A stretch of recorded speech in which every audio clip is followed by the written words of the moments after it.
नमस्कार दोस्तों, मैं प्रशांत यादव स्वागत करता हूं अपने यूट्यूब चैनल बी पॉजिटिव में। और आज 6 मार्च 2022 का दैनिक जागरण में क्या-क्या खबरें हैं उसके बारे में जान लेते हैं। सबसे पहले यूक्रेन के 2 शहरों में नागरिकों को निकालने के लिए संघर्ष विराम। तो अभी आपको पता ही है कि युद्ध का आज 10वां दिन है और बहुत भीषण स्थिति में पहुंच चुका है युद्ध। तो वहाँ पर नागरिकों को निकालने के लिए कुछ समय के लिए जो रूसी सैनिक हैं वो थोड़ा-सा सीज़ फायर पे काम कर रहे हैं। उन्होंने अभी वहाँ पर संघर्ष विराम टाइप की घोषणा कर दी है कुछ शहरों में, ताकि वहाँ से जो आम नागरिक हैं वो निकल सकें। और इसके बारे में बहुत सारी बातें रोज़ करते रहते हैं, हम आपसे ज़्यादा इसके बारे में अब कुछ ही नहीं बोलेंगे हम। यहाँ पे है विदेशों से भी जो 66,000 यूक्रेनी हैं, यूक्रेन के जो निवासी हैं जो विदेशों में रह रहे थे, वो भी देश में आए हुए हैं और इस लड़ाई में शामिल हो रहे हैं। तो देशभक्ति के एक बहुत अच्छा बोल सकते हैं कि उदाहरण पेश कर रहे हैं। यहाँ पर बोला जा रहा है कि सुमी जहाँ पर भारतीय छात्र फंसे हुए हैं, तो हमारी जो भारत सरकार है वहाँ से बोला जा रहा है कि जो खार्किव और पेसोलिन से हमारे सारे जो विद्यार्थी थे वो निकल चुके हैं वहाँ से, बट सुमी जगह से अभी छात्र नहीं निकल रहे हैं। बट घबराने की चिंता नहीं है, सरकार के जो भी प्राइवेट सेक्टर के जो एयरलाइंस हैं या अपना खुद एयरफोर्स उसमें हेल्प कर रहा है और धीरे धीरे करके सारे लोग वहाँ से निकाले जाएंगे। अभी जैसे कि आपको पता है कि मेडिकल के लिए वहाँ पर यूक्रेन में बहुत सारे विद्यार्थी गए थे, तो उनका कुछ का ग्रेजुएट काम हो चुका था बट इंटर्नशिप पूरी नहीं हुई थी या किसी की ग्रेजुएट कोर्स भी पूरा नहीं हुआ था। तो उसके लिए भारत सरकार ने कहा है कि जो वहाँ से ग्रेजुएट होकर लौट रहे हैं उनका इंटर्नशिप जो होगा, उनका जो मतलब पहली प्रैक्टिस होगी, मतलब होता ना OJT बोलते हैं जैसे ऑन जॉब ट्रेनिंग टाइप, वही जो इंटर्नशिप होगा वो भारत में उनको करवाया जाएगा और वो उसका कोई शुल्क भी नहीं लिया जाएगा। ये बोला है राष्ट्रीय चिकित्सा आयोग जो है, नेशनल मेडिकल कमीशन जो है, उसने बोला है।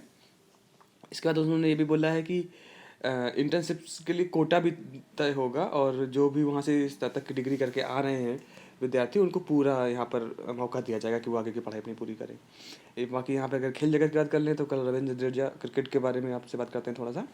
175 रन की नाबाद पारी खेली, बहुत अच्छा मतलब उन्होंने प्रदर्शन किया। आज आपको पता ही है कि महिला क्रिकेट वर्ल्ड कप है और आज पाकिस्तान और भारत के बीच में महिला क्रिकेट का पहला मैच होगा, महिला क्रिकेट वर्ल्ड कप का। तो प्लीज़ उसको देखिए अगर आप शौकीन हैं। इधर एक राजनीतिक खबर है, शाह जी बोले हैं कि 4 राज्यों में हम प्रचंड जीत के साथ भारत सरकार बनाएंगे, मतलब सरकार बनाएंगे। तो चलिए 10 तारीख को रिजल्ट आने वाले हैं तो पता चल जाएगा कि कौन कहाँ क्या बन रहा है।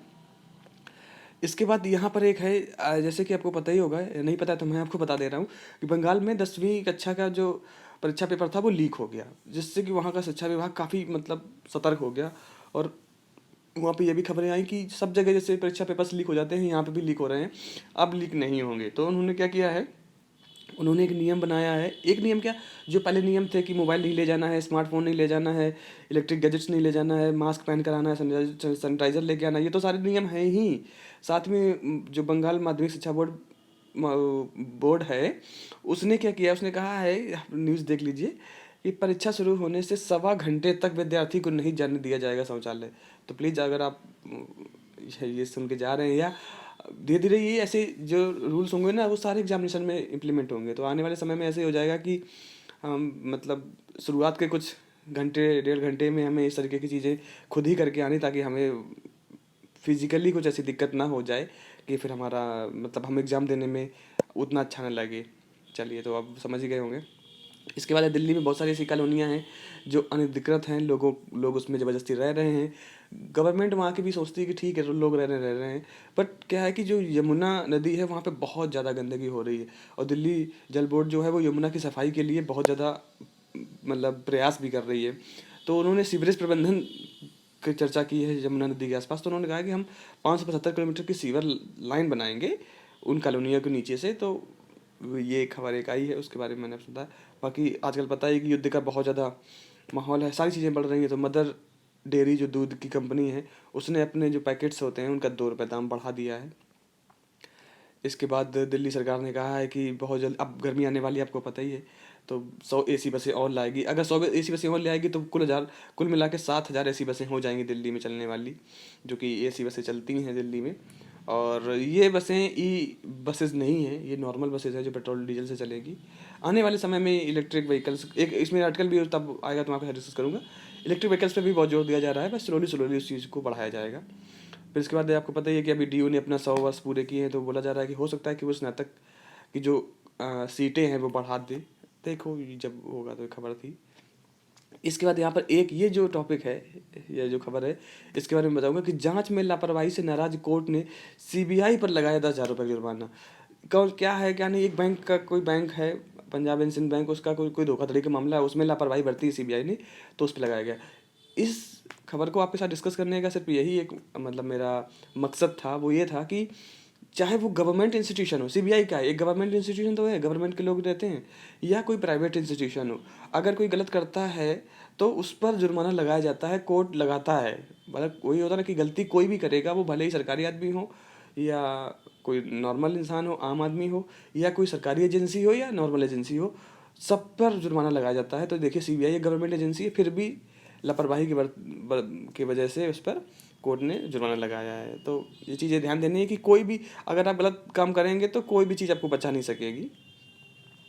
इसके बाद फिर छात्रों के बिजनेस आइडियाज़ को मिल रहे नए प्रस्ताव से सो दिया। आपको पता ही है कि दिल्ली में blasters expo, business blaster expo 2022 का आयोजन हुआ था, जिसमें छात्रों ने बहुत अपने अपने यूनिक आइडियाज़ दिए हैं। तो दिया जो डिप्टी सीएम है वहाँ को, उन्होंने बोला है कि बहुत अच्छे आइडियाज़ हमको मिल रहे हैं।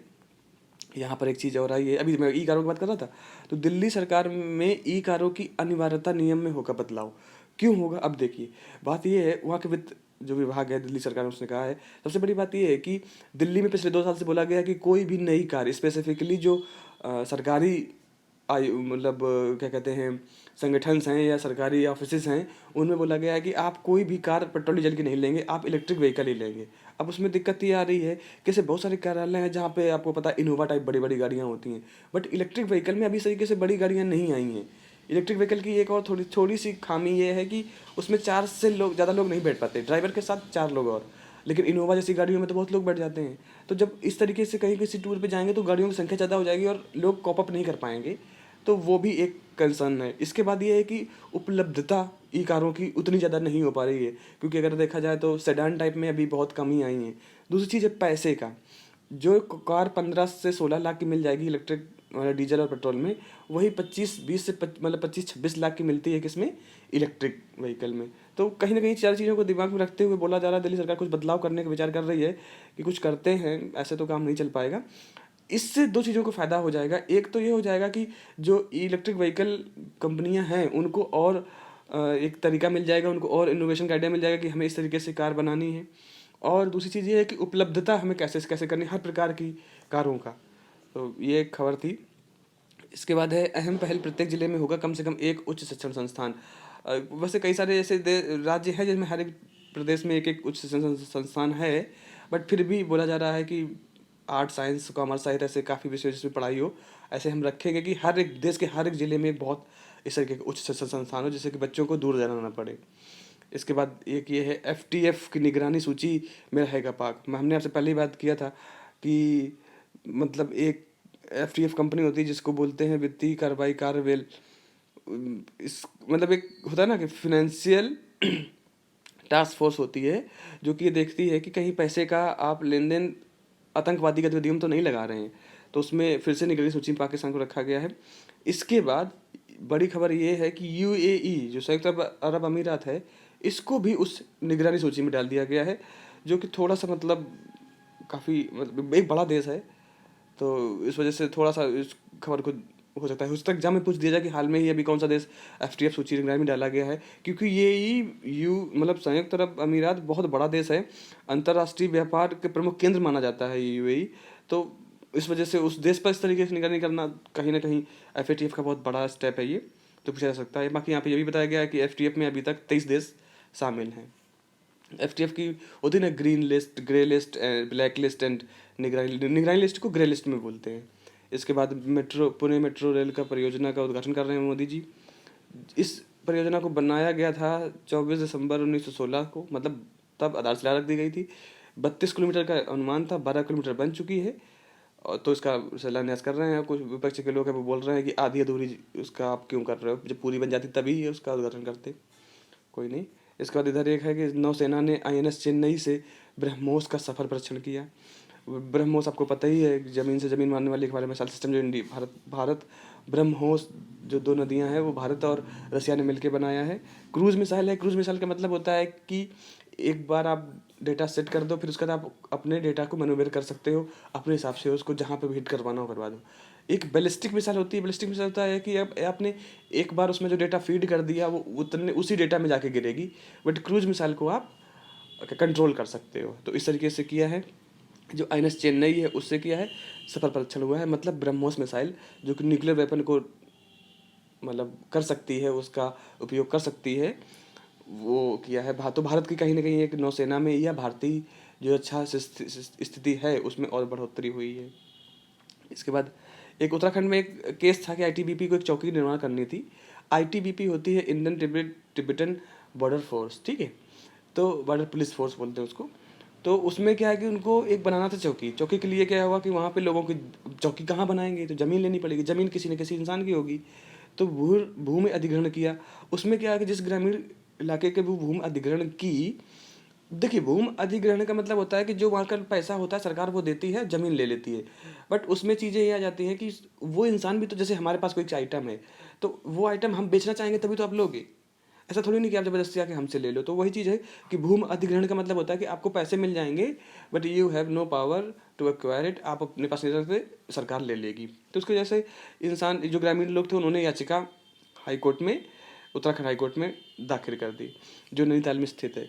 अब इसके बाद क्या हुआ कि जब कोर्ट ने सुनवाई की तो कोर्ट ने कहा कि देखिए व्यक्तिगत और जाति के बजाय राष्ट्र की सुरक्षा, संप्रभुता और अखंडता सबसे ऊपर है। इस वजह से उनकी जो याचिका थी वो खारिज कर दी कि आपको उसका मुआवजा मिल रहा है, आप देखिए, बाकी देश की अखंडता, देश की संप्रभुता के लिए सब कुछ हो रहा है।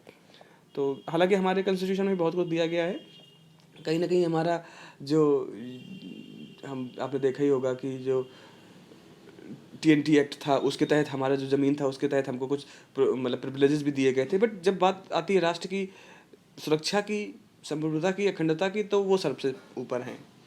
इसके बाद है कि बोला जा रहा है कि जो आवासीय और वाणिज्यिक स्थल हैं वहाँ पे कम से कम 10% हिस्से पर आप पौधे लगाएं, क्योंकि इससे हमारा एनवायरनमेंट और हमारे जो श्वसन क्रियाएँ हैं वो काफ़ी अच्छी हो जाएंगी। बाकी यहाँ पर खबरें वही युद्ध आई मीन जो चुनावी युद्ध ही चल रहा है। 10 तारीख के बाद सारे शांत हो जाएंगे।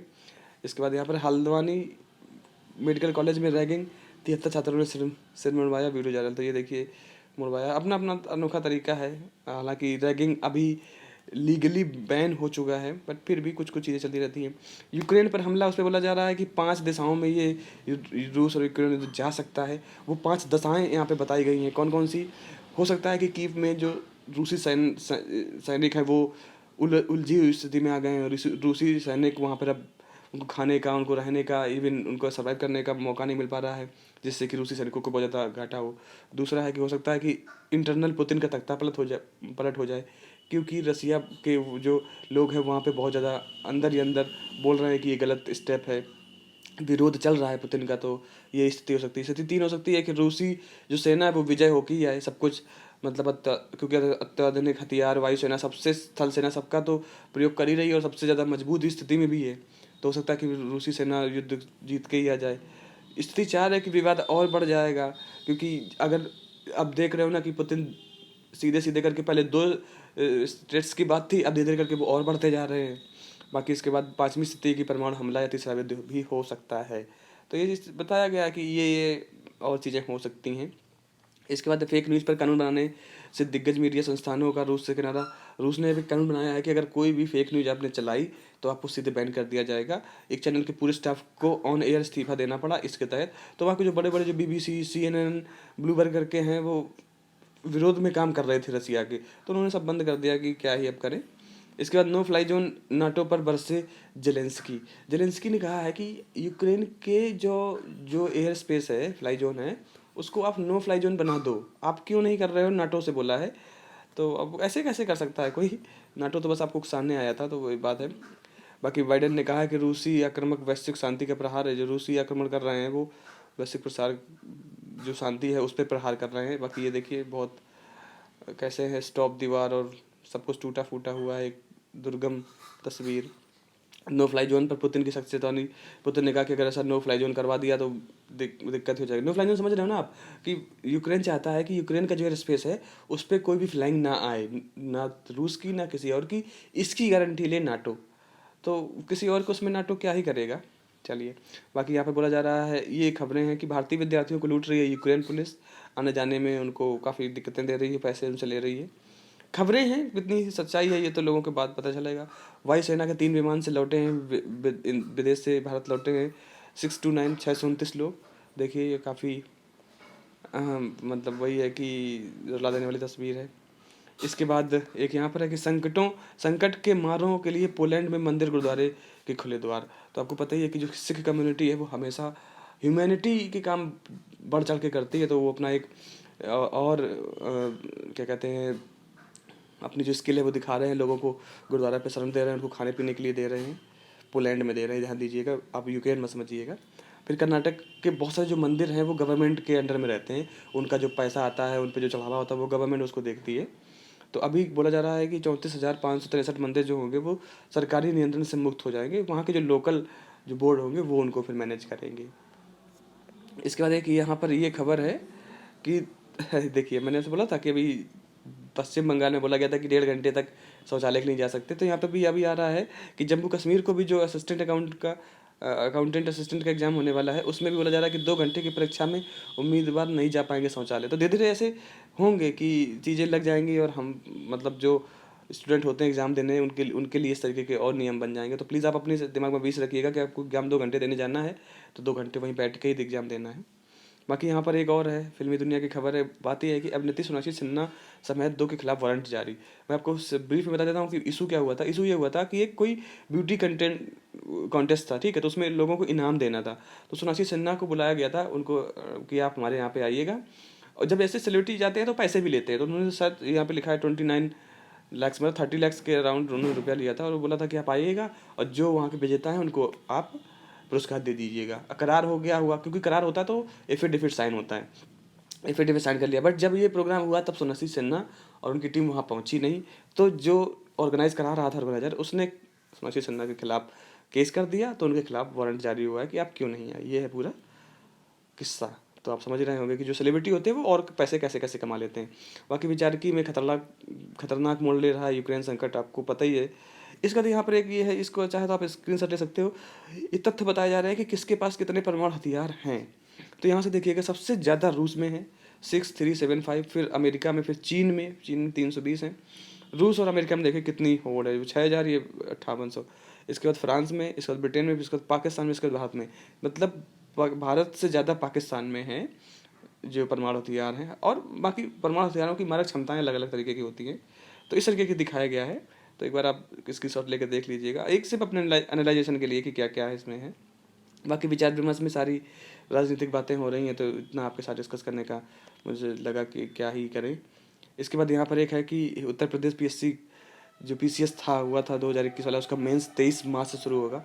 तो सभी विद्यार्थी, सभी लोग जो मेंस देने जा रहे हैं, मेरी तरफ से ऑल दी बेस्ट, और आप विजयी हों, अपना पूरा पूरा जान लगा दें। इसका अप्रैल से महंगा होगा वाहन बीमा, तो जिनके पास गाड़ियाँ हैं, बीमा करवाते हैं, तो अप्रैल से महंगा होने वाला है, अपना ध्यान रखिएगा। इसके बाद एथेनॉल उत्पादन पर जोर। एथेनॉल उत्पादन होता है हमारे जो शुगर कैन, गन्ना होता है उससे, और वो यूज होता है हमारे लिए, जो हमारा पेट्रोल डीजल है उसमें कहीं ना कहीं एनर्जी उसमें, तो उसका है कि उसके उत्पादन पर जोर दिया जा रहा है, क्योंकि हम गन्ना में काफ़ी अग्रणी है। तो अगर हम एथेनॉल का उपयोग करेंगे तो हमारा जो बाहरी चीज़ों पर होता है ना, कि हम पेट्रोल डीजल पर बहुत ज़्यादा क्या कहते हैं आश्रित है, तो वो आश्रित थोड़ा बहुत ख़त्म तो नहीं होगा, पर थोड़ा बहुत कम हो जाएगा।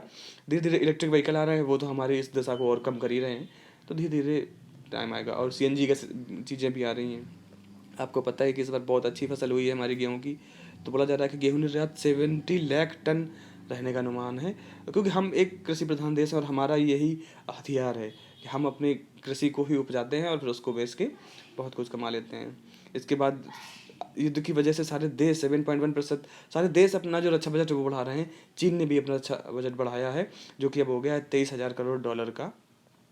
चीज़ें रक्षा बजट बढ़ाने का मतलब होता है कि वो अपना इंफ्रास्ट्रक्चर देंगे, औजार देंगे, इनोवेशन आइडियाज़ लगाएंगे डिफेंस मिनिस्टर में, इस तरीके से होता है।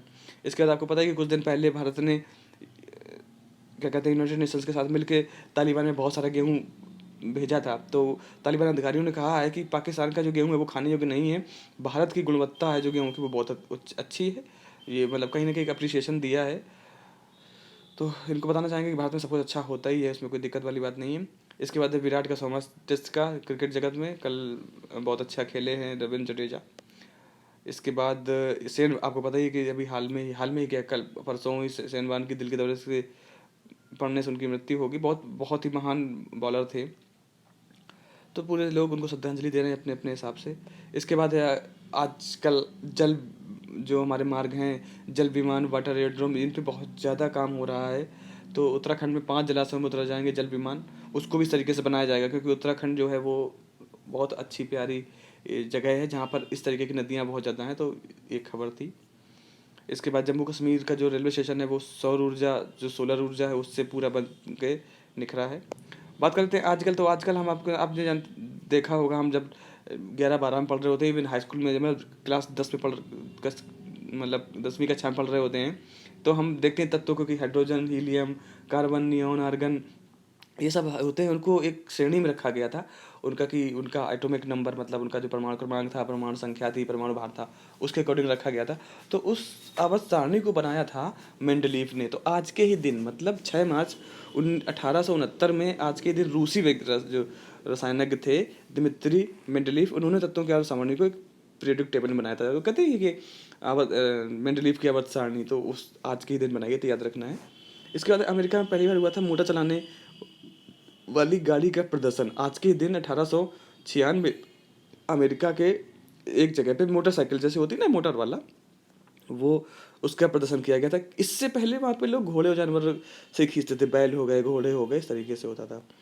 बाकी 5G आने वाला है, तो ड्रोन एक अजीब, मतलब 5G से लैस बन रहा है। तो अभी देखिए 5G आ जाएगा तो नेटवर्किंग क्षेत्र और मजबूत हो जाएगा, तो चीज़ें जो होंगी बहुत बड़ी। बाकी ये फिल्मी दुनिया खबरें हैं। तो ये था 22 सॉरी 2000